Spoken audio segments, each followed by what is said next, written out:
सो नाटक पेश है।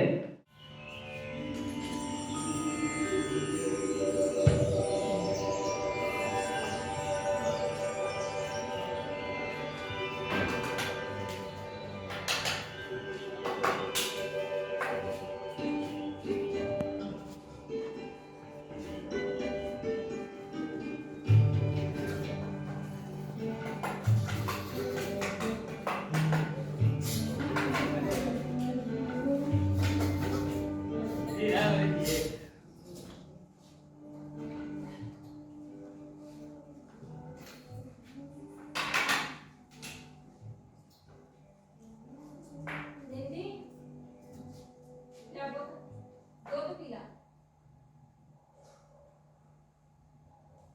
आया मार भैया अभिया उसको बड़ा आप उसको ठंडा जा।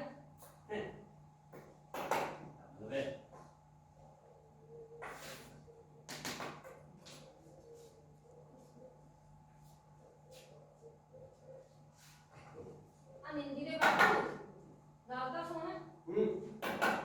निंदी नू 10,000 रुपया चाहिदा। 10,000 आने दी निंदी आ दसी को तो अपने बापू नू तेन काले लिए पैसे चाहिए आ। ਉਹ ਮੈਂ ਕਿੱਦਾਂ ਸਮਝਾਵਾਂ ਉਹ ਕਾਹਦੇ ਲਈ ਚਾਹੀਦੇ ਆ ਬਾਪੂ ਐਨਾ ਸਮਝ ਲਾ ਕਿ ਨੌਕਰੀ ਦੇ ਫਾਰਮ ਭਰਨੇ ਆ ਉਹ ਪਹਿਲਾਂ ਤੇਰੇ ਪੜ੍ਹਾਈ 'ਚ ਪੈਸੇ ਲੱਗੇ ਆ ਕੋਈ ਨੌਕਰੀ ਤਾਂ ਮਿਲੀ ਨਹੀਂ ਆ ਹੁਣ ਨੌਕਰੀ ਲੱਭਣ ਲਈ ਇਹਨੂੰ ਪੈਸੇ ਚਾਹੀਦੇ ਆ ਨਿਧੀ ਦੀ ਮਾਂ ਇਹਨੂੰ ਕਹਿ ਜੇ ਹਫਤਾ ਖੰਡ ਰੁਕੇ ਤੇ ਮੈਂ ਕੋਈ ਇੰਤਜ਼ਾਮ ਕਰ ਦੇਣਾ ਉਹ ਹਫਤਾ ਨਹੀਂ ਉਹ ਮੈਨੂੰ ਜ਼ਰੂਰੀ ਚਾਹੀਦੇ ਆ ਤੁਸੀਂ ਸਮਝੋ ਉਹ ਮੇਰੀ ਗੱਲ ਸੁਣ ਓਏ ਇੱਥੇ ਪੈਸੇ ਦਾ ਖੂਨ ਨਹੀਂ ਲੱਗਿਆ ਜਿਹੜਾ ਕੱਢ ਕੇ ਤੇਰੇ ਹੱਥੇ ਧਰ ਦੇਣਾ ਹੈ ਦਾਦੇ ਕੋ ਪੇਟ ਲੱਗਿਆ ਤੋੜ ਕੇ ਤੇਰੀ ਝੋਲੀ 'ਚ ਪਾ ਦਿਆਂ ਇਹ ਪੈਸੇ ਚਾਹੀਦੇ ਆ ना मुंडे ने पैसे की मांग ले आ तू तो कलेश ही पा के बह गया। जे ओनू चाहिए आ तो साथे ही मंगू ना होर गवांढियां तो जाके मंगू। मेरी गल सुन जे ओदी एक बार नौकरी लग गई ना ते अपनी भी गरीबी चकी जाऊगी अपने बारे नारे हो जाणगे। ਉਹ ਮੇਰੀ ਗੱਲ ਸੁਣ ਇਹਨੇ ਜਦ ਵੀ ਪੈਸੇ ਮੰਗੇ ਆ ਉਹ ਮੈਂ ਹੀ ਇੰਤਜ਼ਾਮ ਕੀਤਾ ਆ ਕਿਸੇ ਤੇਰੇ ਗਵਾਂਢੀਆਂ ਨੇ ਨਹੀਂ ਕੀਤਾ ਮੈਨੂੰ ਤੂੰ ਦੱਸ ਹੈ ਇਹਦਾ ਤਾਂ ਨਿੱਕ ਦਾ ਚਿੱਤ ਹੋ ਗਿਆ ਕਦੀ 2000 ਦੇ ਦੇ ਕਦੀ 5000 ਦੇ ਦੇ ਉਹ ਮੈਂ ਕਿੱਥੋਂ ਲੈ ਜਾਵਾਂ ਨਾਲੇ ਇਹਨੂੰ ਪੁੱਛ ਮੈਂ ਤਹਿਸੀਲਦਾਰ ਨਹੀਂ ਲੱਗਿਆ ਹੈ ਜਿਹੜਾ ਆ ਦੇ ਮੇਰੇ ਦੇ ਥੱਲੇ ਜਾਵਾਂ ਤੇ ਖਿੱਸੇ 'ਚ ਪਾਲਵਾਂ ਤੇਰਾ ਪੁੱਤਰ ਆਵੇ ਤੇ ਖਿੱਸੇ 'ਚੋਂ ਕੱਢ ਕੇ ਦੇ ਹੱਥ ਤੇ ਧਰ ਦਿਆਂ ਹੋਇਆ ਗੱਲ ਸੁਣ ਆ ਦੇਖ ਹੱਥਾਂ ਵਾਲ ਮੇਰੇ ਰੰਦਾ ਕਸਾ ਕੇ ਨਾ ਹੈ ਹੱਥ ਮੇਰੇ ਖਿੰਗਰਾਂ ਵਰਗੇ ਹੋ ਗਿਆ ਹੈ 4-500 ਰੁਪਏ ਦਿਹਾੜੀ ਪਾ ਕੇ ਆਪਣੇ ਘਰ ਦਾ ਗੁਜ਼ਾਰਾ ਹੁੰਦਾ ਆਖੇ ਨਵਾਬ ਜੀ ਤੈਨੂੰ ਪੈਸੇ ਚਾਹੀਦੇ ਆ ਹੈ हाय हाय मुंडे ने पैसे मांग ले ना तू केड़े किस्से बोल के बह गया ओनू लोड़ होगी ते ताई मंगे आ। ਆ ਮੈਨੂੰ ਇਹਦੇ ਲੱਛਣ ਨਹੀਂ ਠੀਕ ਲੱਗਦੇ ਹੈ ना तेनू ठीक लगदा की सारी उम्र तेनू मैं नहीं चंगी लगी हुण मेरा पुੱਤ नहीं चंगा लगदा। ਉਹ ਪਛਤਾਏਂਗੀ ਤੂੰ ਇੱਕ ਦਿਨ ਅੱਖਾਂ ਸੇ ਕਸੁੰਨ ਦੇ ਦੇ ਕੇ ਰੋਏਂਗੀ ਇਹਨੂੰ ਲਾੜ ਪਿਆਰ ਨੂੰ ਗੁਆੜਿਆਂ ਨੂੰ ਹੈ ਇਹ ਪੈਸੇ ਜਾ ਮੈਂ ਕਿੱਥੋਂ ਲਿਆ ਦਵਾਂ ਪਤਾ ਨਹੀਂ ਕਿਹੜਾ ਨੇ ਫਾਰਮ ਭਰਨਾ ਹਾਂ सारी उम्र मेरी ना इस घर च गरीबी ना लग गई निकल गई तंगियां कुर्सियां ना हुण तू ए कहना कि जेड़ी गरीबी अहीं वेखी तंगियां कुर्सियां मैं देखियां ओ मेरा पुੱਤ भी देखे।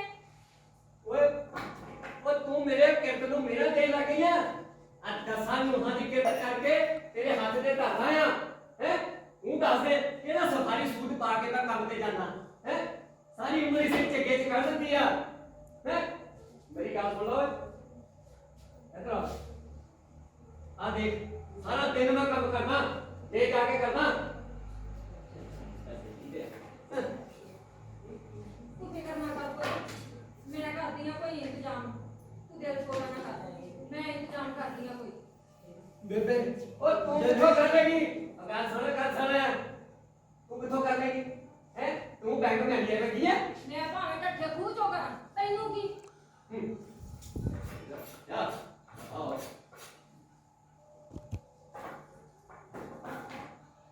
ਇਧਰ ਆਓ ਗੱਲ ਸੁਣ ਆ ਫੜ ਦੇਸੀ ਆ ਫੜ ਜਰਾ ਆ ਬੋਲਦੇ ਜੇ ਉਹਨਾਂ ਨੇ ਮੈਂ ਸਾਰਾ ਦਿਨ ਇਹ ਕਰਦਾ ਨਹੀਂ ਮੈਂ ਸਾਰਾ ਦਿਨ ਫੋਨਾਂ ਤੇ ਲੱਗਾ ਰਹਿੰਦਾ ਚਾਰ ਦਿਹਾੜੀਆਂ ਮੇਰੇ ਨਾਲ ਲਾ ਤੈਨੂੰ ਪਤਾ ਲੱਗੇ ਹੈ 10 10,000 ਦੀ ਵੈਲਿਊ ਕੀ ਹੁੰਦੀ ਆ? ਉਹ ਬਾਪੂ ਆ ਜਦੋਂ ਵੀ ਤੇਰੇ ਕੋਲੋਂ ਪੈਸੇ ਮੰਗੋ ਆ ਰੰਦੇ ਆਰੀਆਂ ਤੇਸੇ ਆ ਮੇਰੇ ਢੂਹੇ 'ਚ ਦੇਣ ਲੱਗ ਪਿਆ ਕਰ। ਮੈਂ ਤਾਂ ਹੀ ਨਹੀਂ ਤੇਰੇ ਕੋਲੋਂ ਪੈਸੇ ਮੰਗਦਾ, ਆ ਤਾਂ ਹੀ ਬੇਬੇ ਕੋਲੋਂ ਮੰਗਦਾ। ਆਹੋ ਮੈਂ ਦੇਖਦਾ ਕਦੋਂ ਤਹਿਸੀਲਦਾਰ ਲੱਗੇਗਾ ਤੂੰ।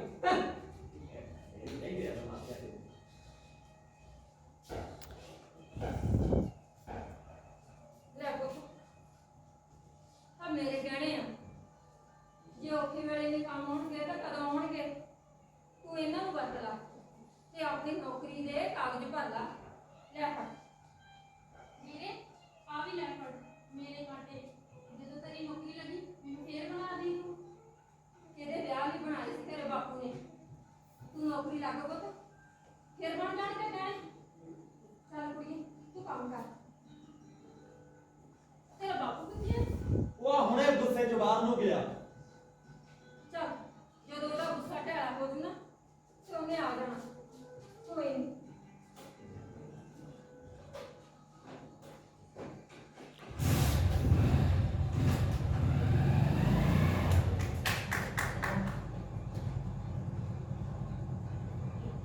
ਉਹ ਹੈਲੋ, ਉਹ ਹਾਂ ਯਾਰ ਆ ਗਿਆ, 5 ਮਿੰਟ ਤਾਂ ਰੁਕ, ਬਸ ਆ ਗਿਆ।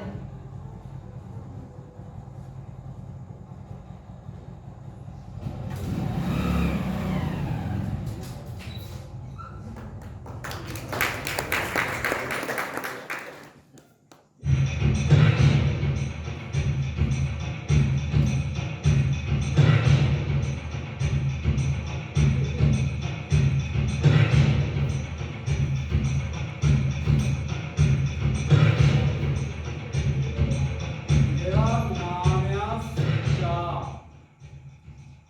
ਮੈਂ ਸਾਰੇ ਪੰਜਾਬ 'ਚ ਚਿੱਟਾ ਹੀ ਚਿੱਟਾ ਕਰ ਦਿਆਂਗਾ। ਚਿੱਟਾ भाई भाई भाई मार दे दे भाई भाई हाँ मेरी मार दिया तुम मार भाई मार दे दे प्लीज भाई भाई मार दे दे ਓਏ ਨਿੱਲੀ, ਓਏ ਇਹਦੇ ਨਾਲ ਦਾ ਤੇਰਾ ਪਿਛਲਾ ਹਿਸਾਬ ਦਾ ਪੂਰਾ ਹੋਣਾ। ਉਹ ਜੇ ਤੈਨੂੰ ਹੋਰ ਮਾਲ ਚਾਹੀਦਾ ਯਾਰ ਬੱਚੋ ਪੈਸੇ ਲੈ ਗਿਆ ਕਰਵਾਓ। ओ भाई कितों लिया ना और भाई भाई कितों लिया ना बापू करे कलेश करता भाई ओ मसी मां तू बहाना लगे बटोर के नहीं आया भाई भाई ऐसा ना कर मार दे दे भाई ਓਏ ਇਹੀ ਤਾਂ ਫਰਕ ਹੁੰਦਾ ਬੇਬੇ ਤੇ ਬਾਪੂ ਵਿੱਚ।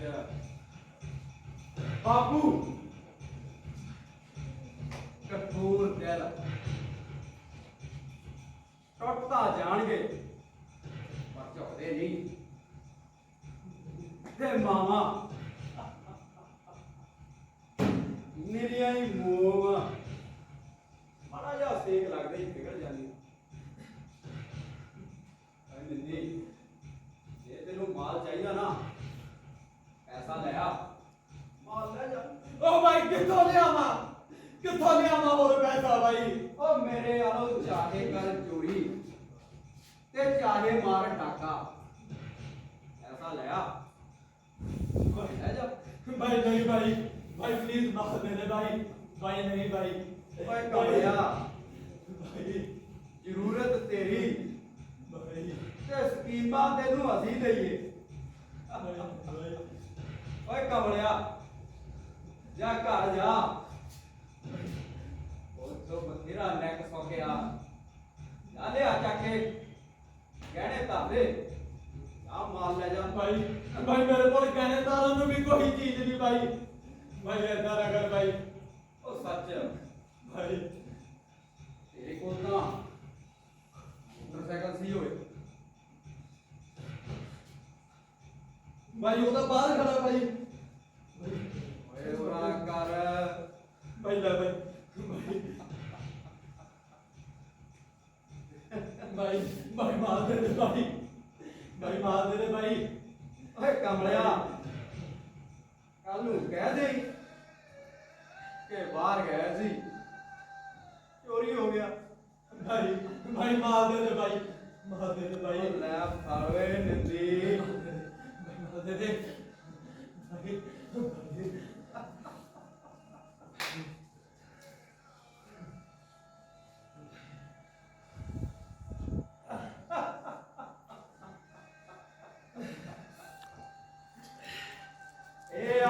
ਪੰਜਾਬ ਦੀ ਜਵਾਨੀ।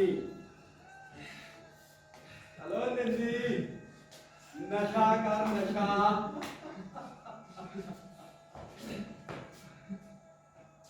ਸਾਰੇ ਪੰਜਾਬ 'ਚ ਨਸ਼ਾ ਹੀ ਨਸ਼ਾ ਕਰ ਦੇਊਗਾ। ਦਰਿਆ ਵਗਾ ਦੂੰਗਾ, ਦਰਿਆ।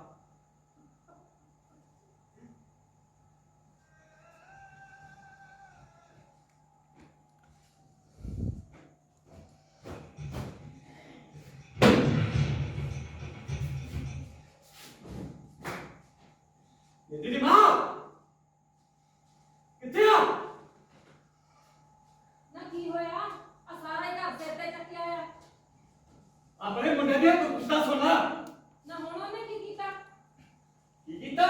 ਆ ਮੋਟਰਸਾਈਕਲ ਵੇਚ ਵਾਰ ਕੇ ਖਾ ਕੇ ਆ ਗਿਆ। ਉਹ ਨਹੀਂ ਨਹੀਂ, ਉਹ ਮੈਨੂੰ ਦੱਸਦਾ ਸੀ ਰਾਤੀ ਯਾਰਾਂ ਦੋਸਤਾਂ ਨਾਲ ਮੇਲੇ ਤੇ ਗਿਆ ਸੀ। ਆ ਕਿਸੇ ਨੇ ਮੇਲੇ ਤੋਂ ਉਹਦਾ ਮੋਟਰਸਾਈਕਲ ਚੱਕ ਲਿਆ। ਉਹ ਤਾਂ ਹੁੰਦਾ ਹੋਇਆ ਆ ਥਾਣੇ ਰਿਪੋਰਟ ਜੀ ਵੀ ਲਿਖਾ ਕੇ ਆਇਆ। ਓ ਹੈਲੋ ਡੈਡ, ਹੈਲੋ। ਉਹ ਆ ਗਿਆ ਕੁੱਤਾ। ਕੀ ਗੱਲ ਹੋ ਗਈ? ਆ ਬੜੇ ਲੋਹੇ ਲੱਖਾ ਜਿਹਾ ਹੋਈ ਬੈਠਾ ਅੱਜ। ਆ ਤੇਰੀਆਂ ਤਾਂ ਕੁੱਤਾ ਕਰਕੇ ਤੇ ਬੜੇ ਕਰ ਆ ਕੁੱਤਿਆ ਮੈਨੂੰ ਮੂੰਹ ਦਿਖਾਉਣ ਦਾ ਨਹੀਂ ਛੱਡਿਆ ਬਾਹਰ। ਓਹੋ, ਉਹ ਫਿਰ ਬਾਹਰ ਜਾਣਾ ਕਾਹਤੋਂ ਆ? ਉਹ ਅੰਦਰ ਹੀ ਬੈਠੋ। ਆ ਨਾਲੇ ਤੁਹਾਡਾ ਮੂੰਹ ਕਿਹੜਾ ਕੋਈ ਈਦ ਦਾ ਚਾਨਿਆ ਆ ਜਿਹੜਾ ਲੋਕੀ ਦੀਦਾਰ ਕਰਨ ਨੂੰ ਖੜੇ ਆ। ਸ਼ਰਮ ਕਰ ਐ ਸ਼ਰਮ ਹੈ। ਬਸ ਕਰਦਾ ਕੁੱਤਾ। ਉਹ ਡੁੱਬ ਕੇ ਮਰ ਜਾ। ਸ਼ਰਮ ਤਾਂ ਕਰਨ ਦਾ। ਕੀ ਆਵਾ ਤਵਾ ਬੋਲੀ ਜਾਂਦੇ ਹੋ? ਤਾਂ ਇੱਕੋ ਇੱਕ ਆਪਣਾ ਮੁੰਡਾ ਆ। ਜੇ ਉਹਨੇ ਕੁਝ ਗੁੱਸੇ ਚ ਆ ਕੇ ਕਰ ਲਿਆ ਤਾਂ ਆਪਾਂ ਕੀ ਕਰਾਂਗੇ? ਆਲੇ ਜਿਹੜਾ ਕੱਲ ਮਰਨਾ ਇਹ ਅੱਜ ਮਰ ਜਵੇ। ਮੇਰੀ ਗੱਲ ਸੁਣ ਲੈ। ਇਹ ਤੇਰੀਆਂ ਟੁੰਮਾਂ ਵੀ ਵੇਚਦੀਆਂ। ਇਹਨੇ ਘਰ ਦਾ ਸਾਰਾ ਸਮਾਨ ਵੇਚਦਾ। ਮੇਰੀ ਗੱਲ ਸੁਣ ਲੈ। ਕੱਲ ਨੂੰ ਜਾਣਾ ਮੈਂ ਤਸੀਲੇ। ਇਹਨੂੰ ਮੈਂ ਬੇਦਖਲ ਕਰ ਦੇਣਾ। ਜਾਓ। ਨਾ ਜੇ ਮੁੰਡੇ ਨੇ ਗਲਤੀ ਕਰ ਹੀ ਲਈ ਆ, ਇਹਦਾ ਮਤਲਬ ਇਹ ਤੇ ਨਹੀਂ ਉਹਨੂੰ ਘਰੋਂ ਕੱਢ ਦਿਓ। ਸਮਝਾ ਬੁਝਾ ਲਵਾਂਗੇ।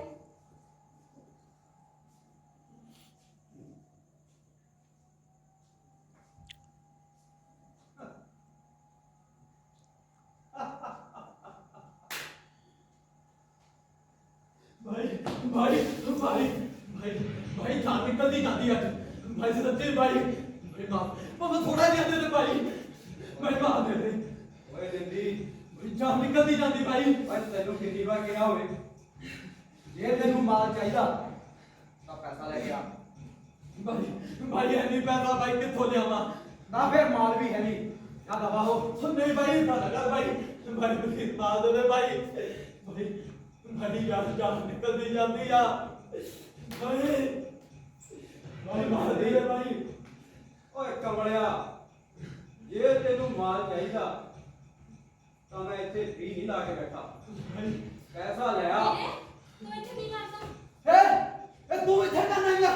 ਤੂੰ ਚੱਲ ਕਰ ਨੂੰ। ਨਹੀਂ ਵੀਰੇ, ਚੱਲ ਤੂੰ ਤੂੰ ਚੱਲ ਕਰ ਨੂੰ। ਨਹੀਂ, ਭਾਈ ਨਹੀਂ। ਮਾਰ ਦੇ ਦੇ ਭਾਈ। ਭਾਈ ਮਾਰ ਦੇ ਦੇ। ਓ ਨਿੰਦੀ, ਭਾਈ ਮਾਰ ਦੇ ਦੇ ਭਾਈ। ਮੈਂ ਤੇਰੀ ਮਾਰ ਦੇ ਦੇ ਭਾਈ। ਓਏ ਨਿੰਦੀ, ਮਾਰ ਦੇ ਦੇ ਓਏ ਆ ਕੌਣਿਆ ਓਏ? ਭਾਈ। ਭਾਈ ਇਹ ਮੇਰੀ ਭੈਣ ਆ ਭਾਈ।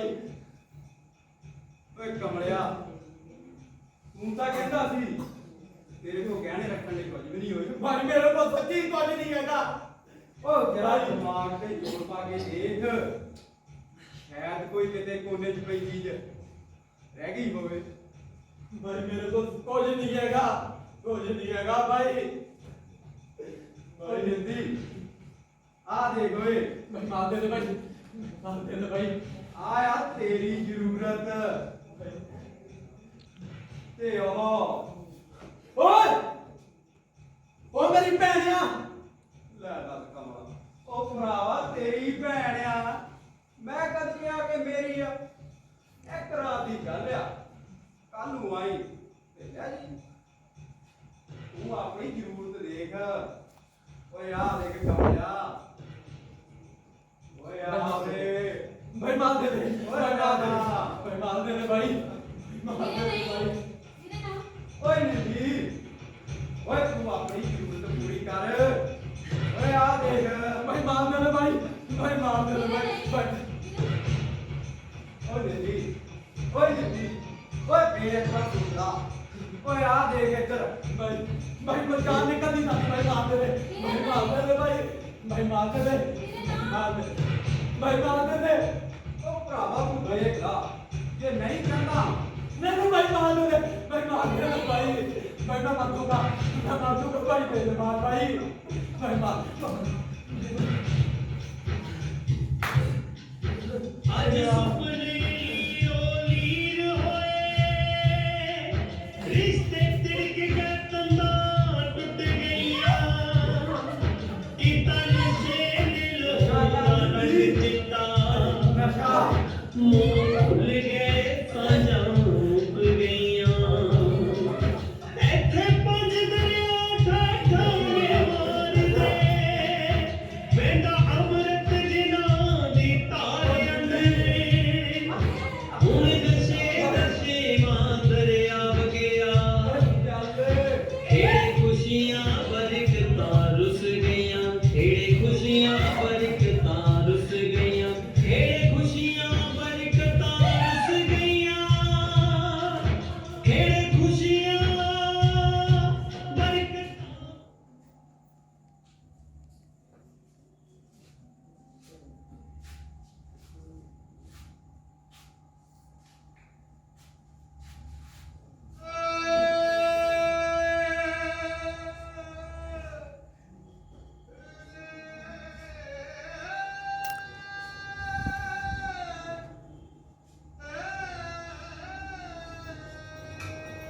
ਕੀ ਗੱਲ ਨੀਤੀ ਦੇ ਬਾਪੂ ਤੂੰ ਕਿਉਂ ਢੇਰੀ ਢਾਈ ਆ ਆਪਣੇ ਸੰਦ ਚੱਕ ਤੇ ਕਿਰਤ ਕਰ ਮੇਰੀ ਮਾਂ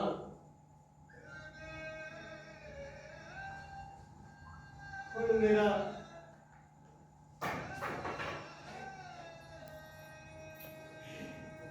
ਕੰਮ ਕਰਨ ਨੂੰ ਜੀ ਨਹੀਂ ਕਰਦਾ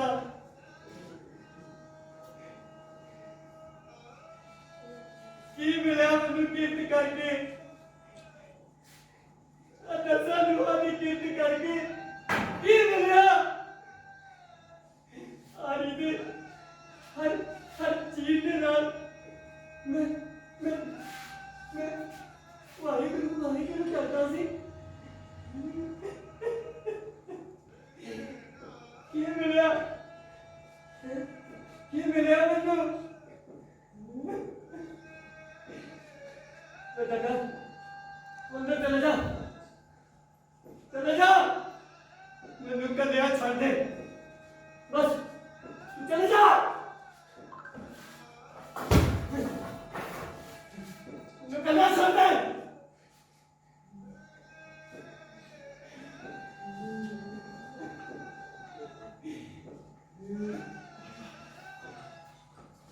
ਮੁੰਡੀ ਇਹ ਬਾਪੂ ਤੋਂ ਇਸ ਦੇ ਪਤੇ ਨਾਲ ਆਇਆ ਓਏ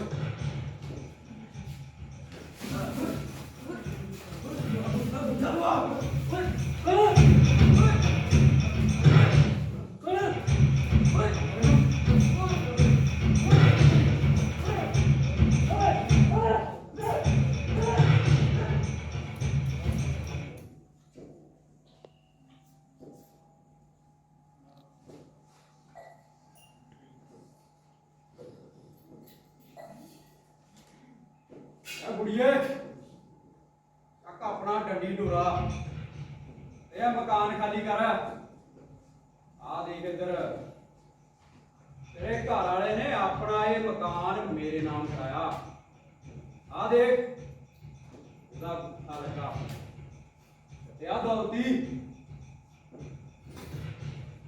ਉਹ ਤਾਂ ਬਾਹਰ ਗਿਆ ਆਉਂਦਾ ਹੀ ਹੋਣਾ ਆ 10-15 ਮਿੰਟ ਠੀਕ ਕਰ ਲਓ ਉਹ ਮੇਰੇ ਕੋਲ ਉਡੀਕ ਦਾ ਸਮਾਂ ਨਹੀਂ ਚੱਕ ਸਮਾਨ ਤੇ ਬਾਹਰ ਨਿਕਲ ਇੱਥੋਂ ਹਾਏ ਹਾਏ ਨਾ ਅਸੀਂ ਕਿੱਥੇ ਜਾਵਾਂਗੇ ਐਡੀ ਦੁਨੀਆ ਜਿੱਥੇ ਮਰਜੀ ਜਾਓ ਪਰ ਮੇਰਾ ਇਹ ਮਕਾਨ ਖਾਲੀ ਕਰ ਦੇ ਢੇਰ ਸਾਈ ਦਾ ਤੂੰ ਪਹਿਲਾਂ ਮੇਰੇ ਮੁੰਡੇ ਦੀ ਜਵਾਨੀ ਖਾ ਗਿਆ ਤੇ ਹੁਣ ਸਾਡਾ ਘਰ ਖੜਪਣਾ ਆ ਗਿਆ ਐ ਕੁੜੀਏ ਬਾਲਾ ਮੈਨੂੰ ਭਾਸ਼ਣ ਨਾ ਝਾੜ ਮਕਾਨ ਖਾਲੀ ਕਰਦੀ ਆ ਕਿ ਚੱਕ ਕੇ ਬਾਹਰ ਸੁੱਟਾ ਸਾਰਾ ਕੁਝ ਤੇਰਾ ਉਹ ਅਸੀਂ ਬੁੱਢੇ ਢੇਰੇ ਐਸੋ ਮੇਰੇ ਜਾਵਾਂਗੇ ਕਿੱਥੇ ਬਿਰਧ ਆਸ਼ਰਮ ਜਾਓ। ਓਏ ਹਟ ਜਾ। ਤੈਨੂੰ ਮੈਂ ਦੱਸਦਾ ਇਹ ਕਿੱਥੇ ਜਾਣਗੇ। ਓ ਤੇਰਾ ਮੈਂ ਇੰਤਜ਼ਾਮ ਤਾਂ ਜੇਲ੍ਹ ਦੇ ਵਿੱਚ ਕਰਕੇ ਆਇਆ। ਓਏ ਕੀ ਕੌਣ ਹੈ ਓਏ? ਫਿਰ ਤੈਨੂੰ ਅਸੀਂ ਦੱਸਦੇ ਤੈਨੂੰ ਅਸੀਂ ਕੌਣ ਆ। ਇਹ ਨੌਜਵਾਨ ਸਭਾ ਦਾ ਮੈਂਬਰ ਆ ਪਿੰਡ ਦੇ। ਇਹਦੇ ਗੱਲ ਨੂੰ ਫਰੋੜੀ ਇਹਦੇ ਹੀ ਬੰਦੇ ਨਾਲ। ਉਹ ਨਾਲੇ ਤੈਨੂੰ ਮੈਂ ਆਪਣੀ ਅੱਖਾਂ ਨਾਲ ਵੇਖਿਆ ਸੀ। ਉਹ ਦੋ ਦਿਨ ਕਿਡਨੈਪ ਕਰਕੇ ਲੈ ਜਾਂਦਾ ਸੀਗਾ ਤੂੰ। ਦੱਸ ਉਹ ਕਿੱਥੇ ਆ? ਉਹ ਤੁਹਾਨੂੰ ਕੋਈ ਗੱਲ ਪੈਂਦੀ ਹੋਈ ਆ। ਮੈਂ ਇਦਾਂ ਦਾ ਬੰਦਾ ਨਹੀਂਗਾ। ਮੈਂ ਦੱਸਦੀ ਆ ਇਹ ਕਿੱਦਾਂ ਦਾ ਬੰਦਾ ਆ। ਮਾਰ ਦਿੱਤੀ ਹੈ ਤੇਰੇ। ਓਏ ਮੈਂ ਦੱਸਦੀ ਉਹ ਆ ਗੱਲ ਕਿੱਦਾਂ ਓਏ। ਦਾ ਬੰਦਾ। ਇਹ ਓਏ। ਮੇਰੇ ਮੁੰਡੇ ਨੂੰ ਨਸ਼ੇ ਤੇ ਲਾਤਾ। ਓਏ। ਇਹਨੇ ਮੇਰੇ ਮੁੰਡੇ ਦੀ ਜਵਾਨੀ ਖਾ ਲਈ। ਉਹ ਮੇਰੀ ਗੱਲ ਕਰਦਾ। ਉਹ ਗੱਲ ਤਾਂ ਸੁਣੋ। ਓਏ ਦੱਸ ਕਿੱਥੇ ਹੈ ਤੂੰ ਕੀ? ਓ ਯਾਰ ਇਹਨੇ ਪਿੰਡ 'ਚ ਨਸ਼ਾ ਹੀ ਨਸ਼ਾ ਕੀਤਾ ਆ। ਉਹ ਪਿੰਡ ਕੀ ਇਹਨੇ ਦਾ ਸਾਰਾ ਇਲਾਕਾ ਹੀ ਕਰ ਦਿੱਤਾ ਨਸ਼ੇੜੀ। ਓਏ ਉਹ 14 ਸਾਲ ਦੇ ਬੱਚੇ ਲਾਦੇ ਨਸ਼ਿਆਂ ਦੇ ਨੇ। ਦੱਸ ਮੇਰਾ ਦੱਸ। ਮੁੰਡਾ ਕਿੱਥੇ ਆ? ਤੂੰ ਨਾਲੇ ਕਿੱਥੇ ਆ? ਪਾਪਾ ਕਿੱਥੇ ਆ? ਦੱਸ। ਉਹਨੂੰ ਮੈਂ ਹੀ ਕਿਡਨੈਪ ਕੀਤਾ ਆ। ਉਹਨੂੰ ਮੈਂ ਹੀ ਕਿਡਨੈਪ ਕੀਤਾ। ਦੇਖਿਆ ਓਏ ਓਏ ਕਰ ਫੋਨ। ਉਹ ਮੈਨੂੰ ਕਰਦਾ ਓਏ। ਉਹ ਮੈਨੂੰ ਫੋਨ ਕਰਦਾ ਦਿਓ। ਉਹ ਮੇਰੀ ਫਲਾਈਟ ਤਾਂ ਨਿਕਲਣ ਦਿਓ ਕਿ ਓ ਯਾਰ ਫੋਨ ਕਰ ਲਾ ਫੋਨ।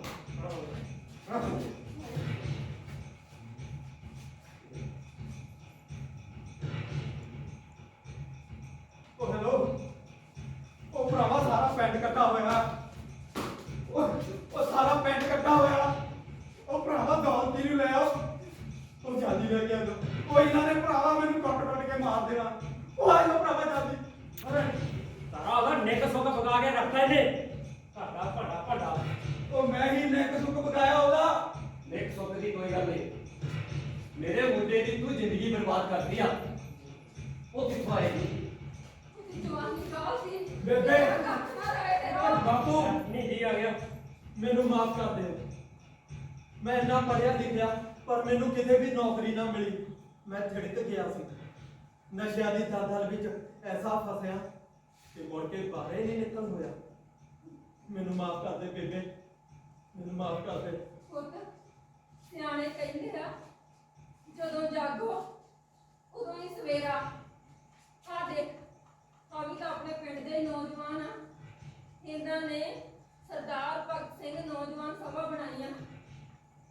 ਇਹਨਾਂ ਨੂੰ ਵੀ ਆਪਣੀ ਉਸ ਸਭਾ ਦੇ ਵਿੱਚ ਲਾਓ ਜਿੱਥੇ ਨਸ਼ਾ ਛੱਡਦੇ ਆ।